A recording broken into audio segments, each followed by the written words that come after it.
Welcome. Special episode, Dr. James Beckett Sports Card Insights. The election is a week away. I'm talking about the presidential election, Senate, other things up for grabs. Very important to encourage you to vote. But this is Dr. James Beckett Sports Card Insights.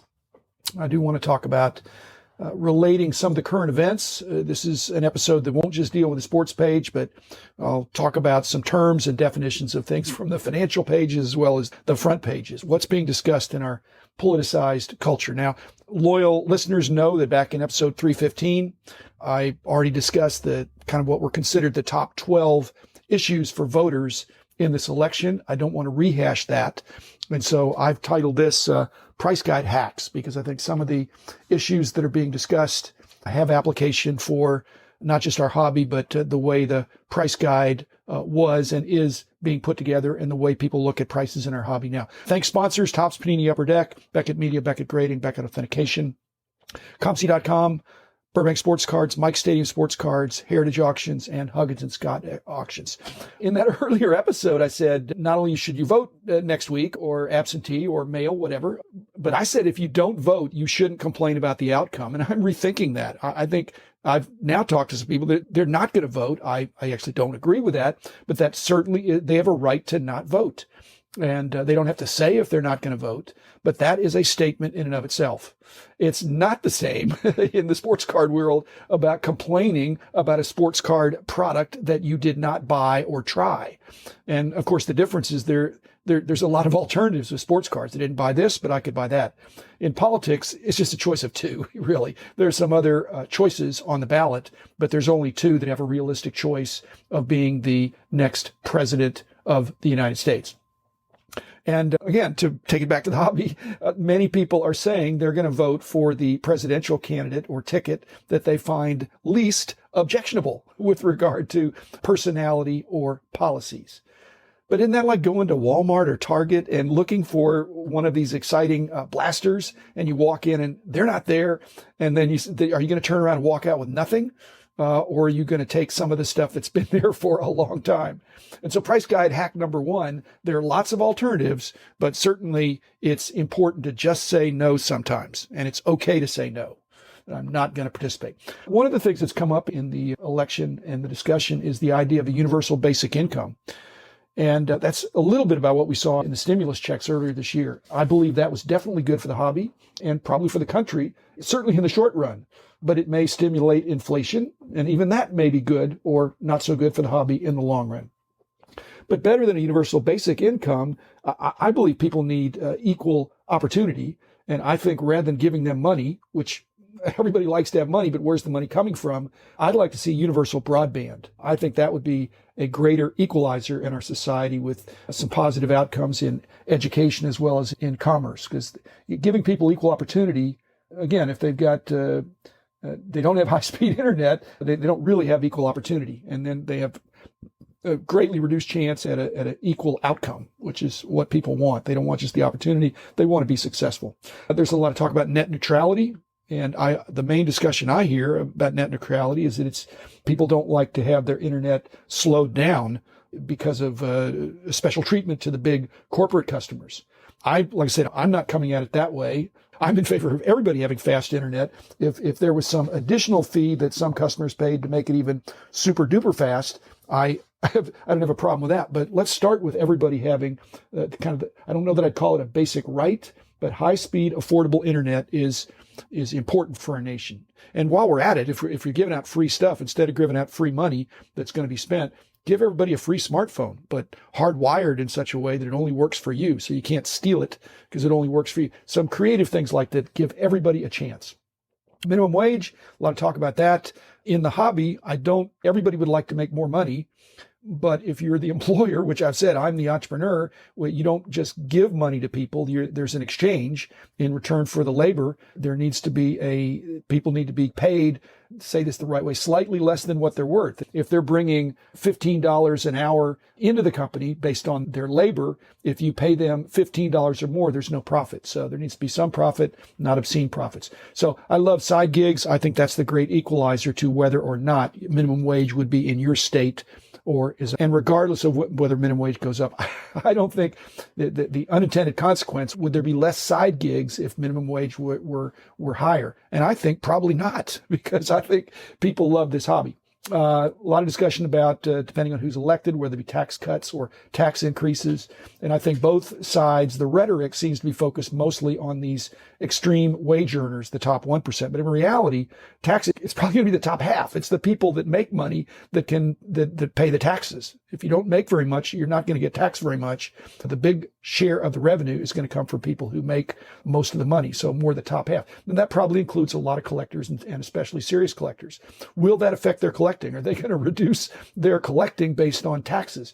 Generally not. It's the boiling frog analogy. If you increase the tax rate 1 or 2%, people don't change their behavior. But if you keep doing that year after year, sooner or later, Americans are going to want to become like what supposedly the nation of Greece, the Greeks do, that there's a lot of off-book income that the tax rate is zero for undeclared income, and the government's aware of it, but it's hard to find. If you're a collector and you're not paying taxes on your card income, we'll see. It's a possibility that there could be some enforcement. You ought to keep expenses and you ought to abide by the law. Another one is fake news.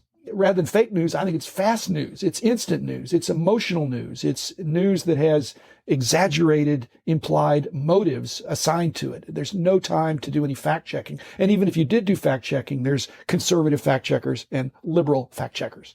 In the early price guide days, we tried to gather as much sales data for cards as we could, but a lot of it was secondhand. It would not be as instant. Now it's instant. You can see instantly almost what has been sold.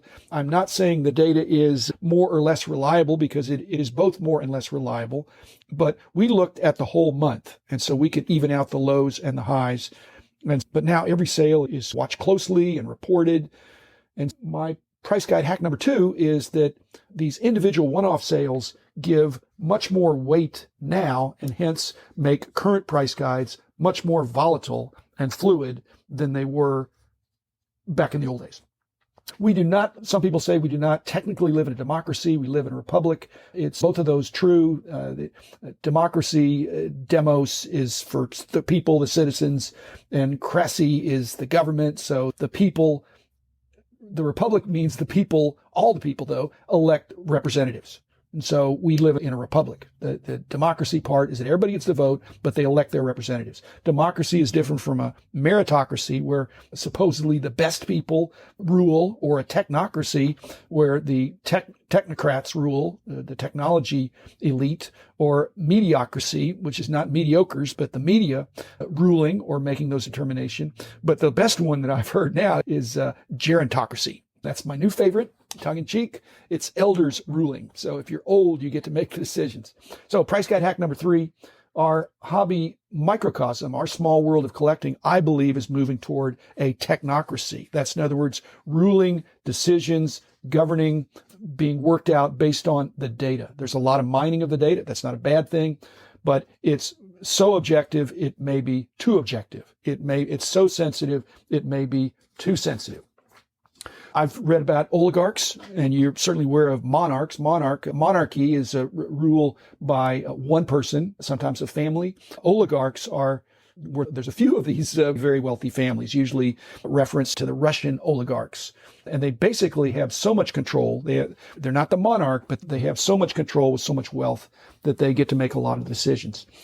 As I was reading about that, I realized, and this is price guide hack number 4, is that I believe that when I got started back in the 70s, there were not financial oligarchs, but in the hobby of sports card collecting and baseball cards in particular, there were some kind of data oligarchs. There were some ultra wise and understanding and knowledgeable dealers who knew exactly what was going on. And then there were all the other people that really didn't. And so they were able to have undue influence and use their extreme, not wealth, but their knowledge to their own advantage, to take advantage of others. And so price guide hack number 4 is that I believe now in hindsight that a key contribution to my early price guide success and the acceptance of those price guides was the cooperation of the data oligarchs from back in the day. And of course, I have to confess, I was one of them. but I got the cooperation of them so that as they were sharing of some of their knowledge, it leveled the playing field, and I think was a key factor in the growth of the industry. And I thank them for that. And here we are today. Foreign meddling, foreign interference in elections. There's been foreign interference and foreign meddling in our hobby. Are we against that? I don't think so. A sale is a sale. But I remember back in the 80s, and this is, price guide hack number 5, is that back in the 80s, we had sales overseas, especially to Asian buyers who, quote unquote, distorted the prices of some of these tougher Michael Jordan and other iconic player cards. Whatever price we put, I remember going to the Hawaii shows, and there would be Asian buyers who would just buy up all the great cards. And the hobby is clearly global now. I don't regard it as meddling or interference. We live in a shrinking world where there is influence from others, and the antidote is education.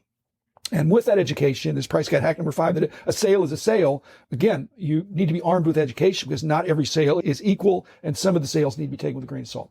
Elizabeth Warren was a candidate for the Democratic nomination, was not successful. Part of the reason, she's known for this idea of a wealth tax. And if anything's going to freak out a collector, it's telling them they're going to be paying taxes on their collection and the value of their collection. And so I know collectors whose net worth is maybe the second item in their net worth after their house is their card and memorabilia collection. So if that was going to be taxed, just the value of it, that would be troublesome, obviously.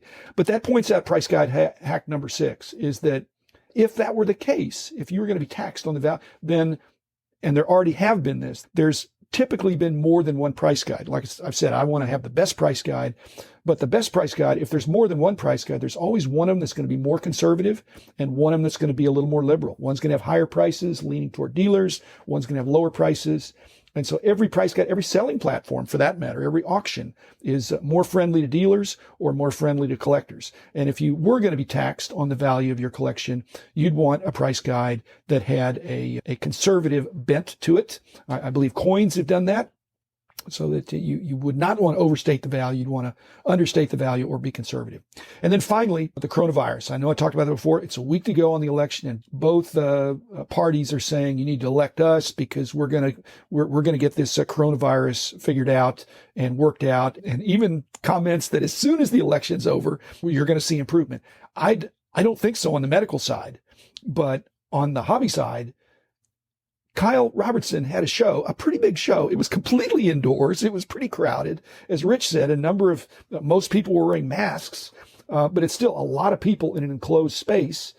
I haven't heard of any outbreaks, much less a cluster of outbreaks from the people that were at that show, any contact tracing. So finally, lastly, this price guide hack number 7, as promised. In real life, face-to-face is still really important. And if you believe in not just price guides, but in the prices of cards and whether they're going up or down, 2021 should be a year. I really believe shows are going to be back full force with a vengeance. But you need to know how to work them. And basically, the difference between online and impersonal deals is that if you're in front of somebody, you get to be persuasive in real life, and you get to open up your wallet and fan out some cash. If people will accept your dirty cash, but I think most people will accept dirty $100 bills, probably dirty $20 bills, 1s and 5s, maybe not so much. So anyway, enjoyed this trip down memory lane, as well as what this nation's going to look like in a week. Thanks, everybody. Be back again tomorrow, and I do encourage you to vote.